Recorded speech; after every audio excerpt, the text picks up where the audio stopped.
Okay, I'll start right away because I think I will need all the time. Like Natalie just said, I'm here on behalf of Keinen Pixel, den Faschisten, no pixel for fascists in English. We are a grassroots activism network of bloggers, streamers, a lot of researchers. A lot of them are here actually.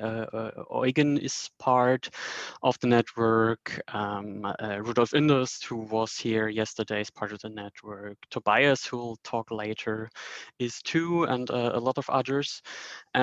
We founded a network against hate speech and fascist recruitment in gaming spaces, mainly on Twitter, on Steam, YouTube comments also. And what we do is we inform and we act against hate speech, against recruitment, like I just said, and harassment in these gaming online spaces as much as we can. How do we do that actually? We started with putting up information articles, information services for people either in gaming spaces who need further advice, or for people completely outside of gaming who want to know what's actually going on there. So for journalists, but also for parents, for example. We just recently put out a 4-part series, a retrospective of sorts, on what GamerGate was and how it influenced right-wing politics up to the election of Donald Trump. We put out guidelines on how to spot Nazis in gaming groups, which is especially interesting when one has a look at Steam groups, for example. And we also analyze fascist rhetorics in propaganda games, for example, which was a recent case, and on shop pages on Steam. And for the more research-orientated side, we also do interviews with nationalism researchers and historians and game studies scholars and so on relevant topics. And as you can see here right now, we also do talks and panels and are interviewing in newspapers and so on. So we try to get out there as much as we can to show the problems and deliver possible solutions.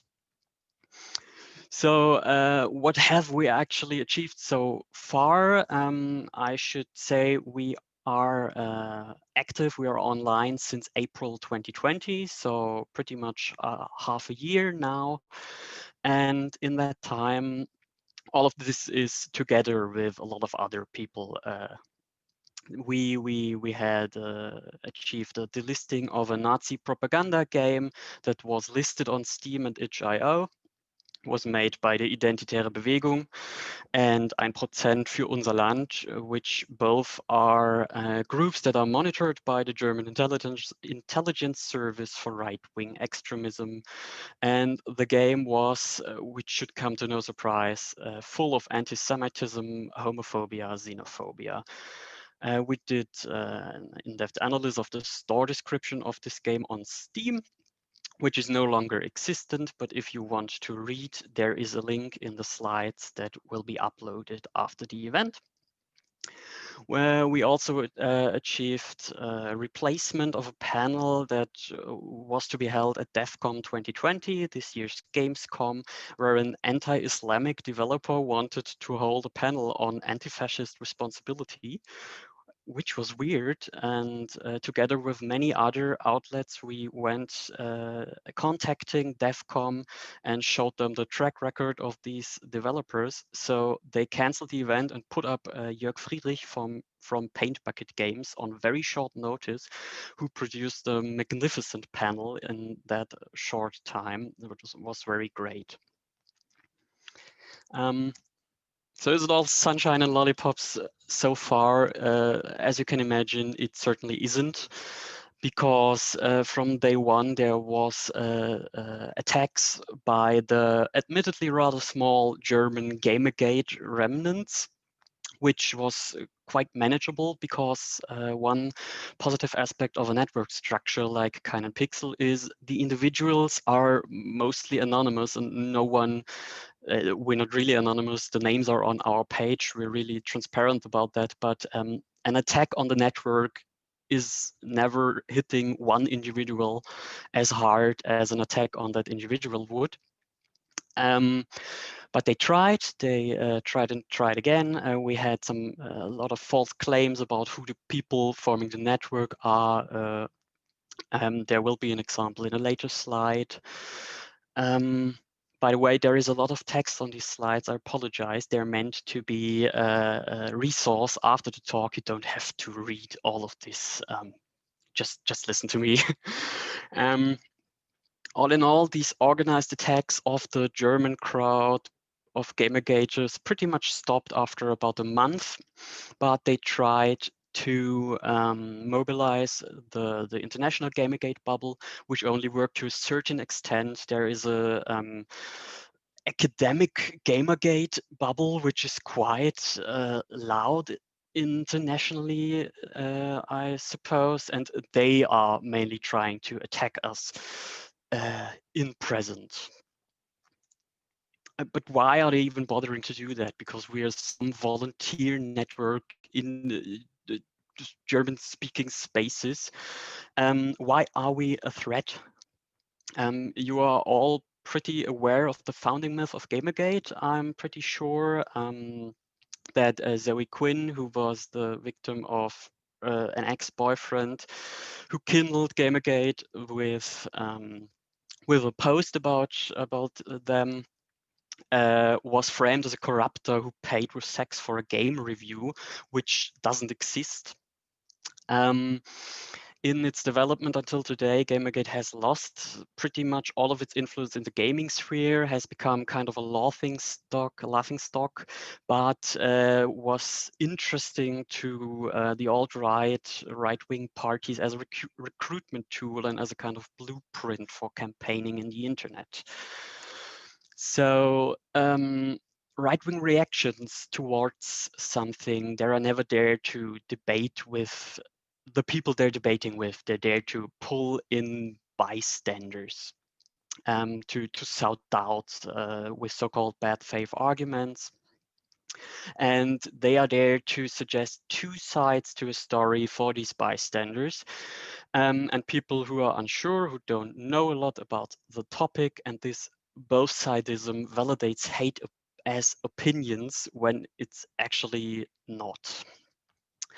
And through information services like ours, which have been largely missing in German-speaking spaces so far, not entirely missing, but to a large extent, they can break this doubt chain, this recruitment chain, by opposing these both-sidisms with facts.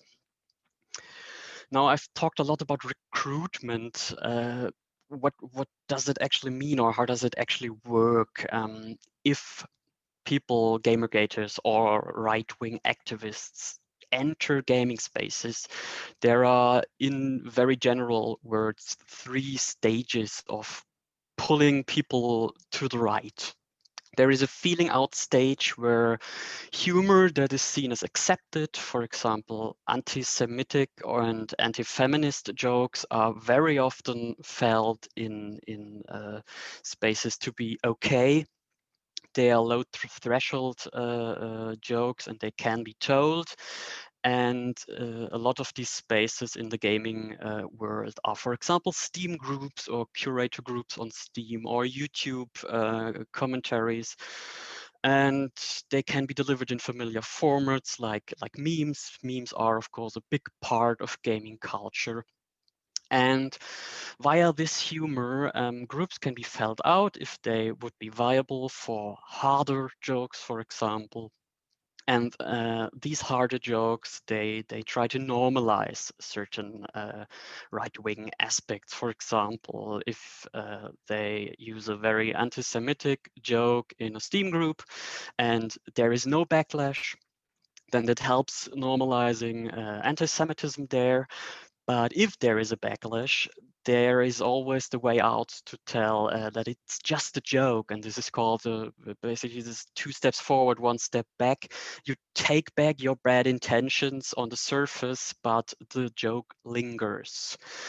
And this gets especially prominent in closed communities like the Chan and Kun platforms. 8chan is very prominent in that regards, or closed Steam groups like, for example, the Alternative for Deutschland has a Steam group where once you're in there, once you get your information and information linking from there, very little out linking is taking space. All the information you get is from this in group who thinks anti-Semitic jokes, for example, are okay, and more this will lead to normalization in the heads of bystanders that get pulled into these groups, because repetition ensures belief. There are certain tools that GamerGate uses to do that. One of the most prominent is cherry picking, that only pro GamerGate sources get selected for news, and independent journalism or researchers are not. You have a lot of outlinking to sites like Rebel News, which is a Canadian far-right news site, Niche Gamer, which is a GamerGate website, or certain YouTubers in the GamerGate space. But you have almost no linking to, for example, The Guardian or Waypoint articles, or in the German space, mainstream media, as they're called, like Süddeutsche Zeitung, or even the Heute History, who publishes articles about hate speech in the internet and GamerGate in particular. This cherry picking is especially problematic when it's done with pseudo-scientific studies. There are a plethora of studies that discuss GamerGate and their misogynistic attacks. There are very few studies who are pro GamerGate. There are 2 who are constantly mentioned by GamerGaters to us. One is from 2014, one is from 2020, and because it's so new, I wanted to pick this one out in particular. There is a study by 2 Ingroup people, or at least one of them is a very outspoken GamerGater. You can see some tweets of his on the right. The other one is a US white nationalist, statistician, I believe, and they conveyed a survey of over 700 GamerGaters who self-describe as more liberal than the general population, which is a trait which is constantly used in arguments when talking with anti-fascists like us. All of this is self-description.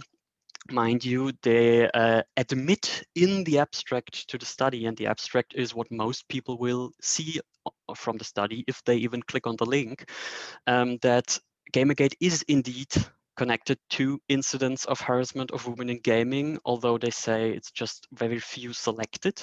This is an argument, of course, not used by GamerGaters.